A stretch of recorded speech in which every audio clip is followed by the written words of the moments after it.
Tahun ke-1984, di sebuah kota kecil bernama Amstetten, Austria, seorang gadis remaja bernama Elisabeth Fritzl, yang baru berusia 18 tahun, tiba-tiba menghilang tanpa jejak. Keluarganya melapor ke polisi. Pamflet orang hilang tersebar kemana-mana. Ayahnya Josef Fritz menangis di depan kamera, memohon sang anak untuk pulang.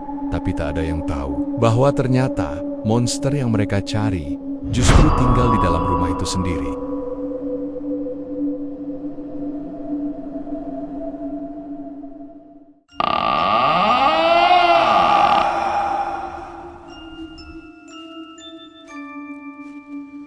Pada tanggal 28 Agustus tahun 1984, Josefaya kandungnya sendiri membujuk Elisabeth ke ruang bawah tanah.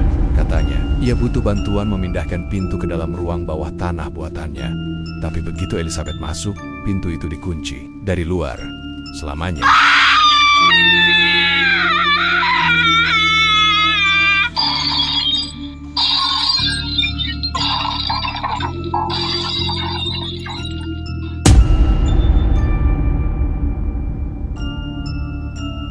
Ruang bawah tanah itu bukan sekedar gudang tua. Ia adalah penjara buatan tangan yang dirancang Josef selama bertahun-tahun. Dengan obsesi dan kegelapan yang tak bisa dibayangkan, sebuah bunker tersembunyi, kedap suara, tanpa jendela tertelan bumi, terkunci rapat di balik 7 lapis pintu besi. Hanya satu orang di dunia yang tahu cara membukanya, si monster itu sendiri. Dan di sanalah Elisabeth dikurung. Hingga waktu tak lagi terasa nyata. Tak ada suara, tak ada sinar, hanya gelap dan gelap. Itulah mimpi buruk dimulai.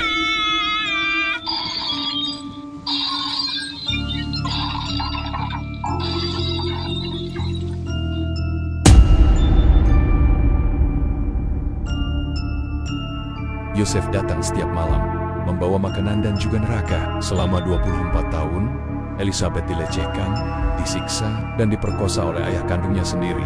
Tak hanya itu, Elisabeth hamil. Bukan sekali, tapi berkali-kali. Ia melahirkan 7 anak di ruang bawah tanah, sendirian, tanpa bantuan medis, dengan hanya handuk kotor, ember air, dan selimut tipis. Beberapa bayi menangis, beberapa tidak sempat mengeluarkan suara apapun.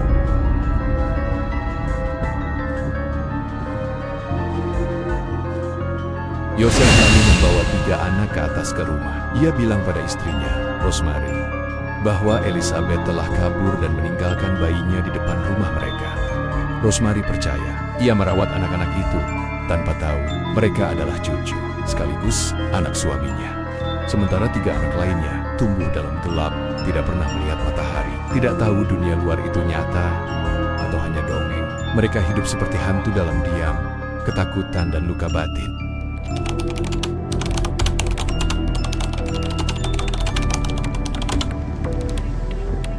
Baru pada tahun 2008, setelah lebih dari 2 dekade, kisah mengerikan ini terbongkar. Salah satu anak bawah tanah, Kirsten, sakit parah. Tubuhnya kejang, mulut berbusa, nafasnya berat. Elisabeth memohon pada ayahnya agar membawa Kirsten ke rumah sakit. Josef, karena takut anak itu mati dan rahasianya terbongkar, akhirnya mengalah. Tapi dokter curiga, Kirsten datang tanpa identitas. Tanpa riwayat medis, wajahnya pucat seperti mayat, matanya asing terhadap cahaya.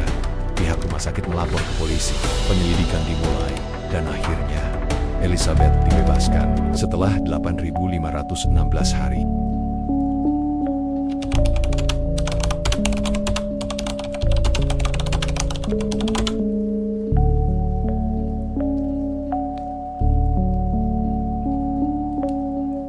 Josef Fritzl ditangkap.